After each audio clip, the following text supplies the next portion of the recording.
How to find IBAN number wise.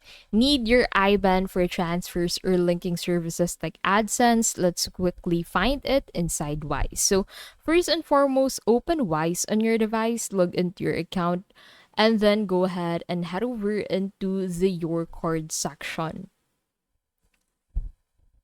So here you'll be able to see your available cards on Wise. So simply select the card that you want to use. And then from here, simply select card details. Now, after that, you need to confirm on your device that you approve this request. So, once you have approved this request, you'd be able to find your IBAN number into this section. So, simply copy it. You'll find a copy button at the right side of it. So you can also find your SWIFT or BIC code into the section and account holder name. So copy the IBAN and use it for transfers or linking platforms. Remember, IBANs are available for certain currencies like Euro.